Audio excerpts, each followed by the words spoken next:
यदि आपका खाने से मन नहीं भरता और आप ओवर ईटिंग करते हैं और यदि आपको फूड एडिक्शन है और उसके कारण आप ओबेसिटी, फैटी लिवर और बहुत सारी प्रॉब्लम झेल रहे हैं, तो फिर ये वीडियो आपके लिए है। ये वीडियो आप देखिए, अपने फ्रेंड के साथ शेयर करिए, चैनल को सब्सक्राइब करिए, आइकन बेल हिट करिए। आपकी तरफ से हमारे लिए ये ब्लेसिंग्स है और ये हमें एक मोटिवेशन देगा अच्छा काम करने के लिए।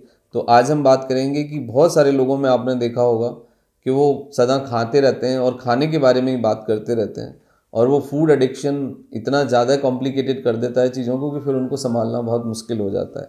तो आखिर क्यों ऐसा वो करते हैं और इसके पीछे क्या रीज़न है? देखो, कोई भी इंसान खुद से फूड एडिक्ट नहीं होना चाहता और कोई भी इंसान पूरे दिन खाना नहीं खाना चाहता, लेकिन ड्यू टू सम रीज़न उसके साथ ये चीज़ें हो जाती हैं और उसे खुद भी पता नहीं लगता है। तो फूड एडिक्शन एक बहुत बड़ी समस्या है और उसके कारण हमारे गट की प्रॉब्लम तो होती ही है और दूसरी समस्या भी बहुत ज़्यादा पैदा होती है। कॉमनली देखा गया है कि जो इंसुलिन रेजिस्टेंट लोग होते हैं उनके अंदर फूड के लिए बहुत ज़्यादा मतलब टेम्पटेशन, क्रेविंग, बार बार वो डिफरेंट टाइप के फूड के बारे में सोचते रहते हैं और उनको वो खाना अच्छा भी लगता है और वो ऐसा करते भी हैं। तो इसके पीछे इंसुलिन रेजिस्टेंट एक बहुत बड़ा कारण है। यदि आप इंसुलिन रेजिस्टेंट हैं, यानी आपका इंसुलिन या कम प्रभावी है या फिर इंसुलिन का सिक्रीशन कम हो रहा है, तो फिर आपको होगा क्या कि आपको ज़्यादा खाने की ज़रूरत पड़ेगी और बार बार जल्दी जल्दी आपको भूख लगेगी। तो इंसुलिन रेजिस्टेंट एक सबसे बड़ी समस्या है। इंसुलिन रेजिस्टेंट एक सबसे बड़ा रीज़न है। दूसरा है गट ब्रेन डिस्कनेक्ट। यदि आपका गट और ब्रेन के अंदर एक डिस्कनेक्ट इस्टेब्लिश हो गया है, यानी आप बहुत ज़्यादा डिप्रेशन में हैं या एंजाइटी में हैं या बहुत ज़्यादा आप डिसओरिएंटेड हैं या बहुत ज़्यादा आप अपने पे ध्यान नहीं देते, किसी दूसरी चीज़ में आप एक्सेसिवली इन्वॉल्व हैं, तो फिर आपके साथ ये होगा। डिप्रेशन में ये होता है, एंजाइटी में ये होता है। और यदि आपका कोई बायोलॉजिकल क्लॉक चेंज हो गया, यदि आप रात में काम करते हैं, तब भी आपको ये बहुत ज़्यादा खाने का फिर लगेगा। और कुछ deficiencies, vitamin D, vitamin B12 की डेफिशिएंसी, थायरॉक्सिन, सोडियम की डेफिशिएंसी भी आपको इस तरह के स्टेट में डाल सकती है। तो आपको इस मेडिकल पार्ट को भी समझना होगा।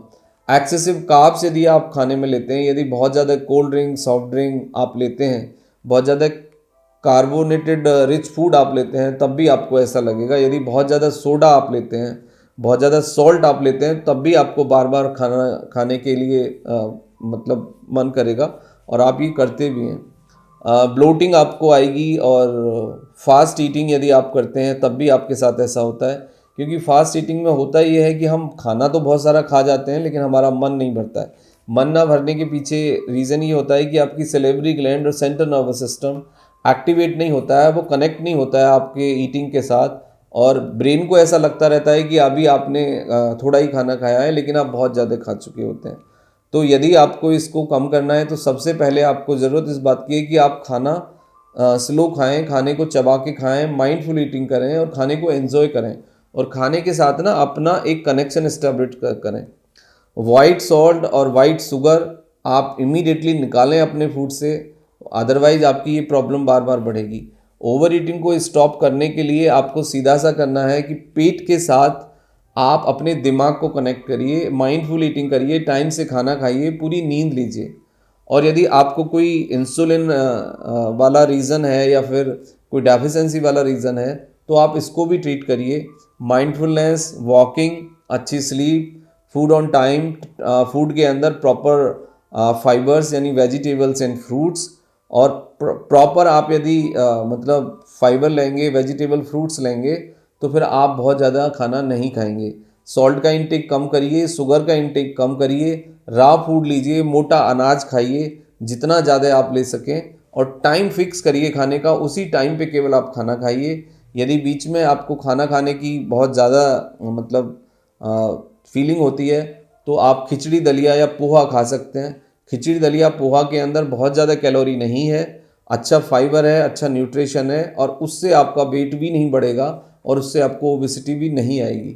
तो यदि इस तरह के प्रॉब्लम में आप फंस गए हैं तो आप ये वीडियो देखिए, समझिए, तो इससे आपकी प्रॉब्लम काफ़ी हद तक ठीक हो जाएगी। Thank you very much and take care yourself.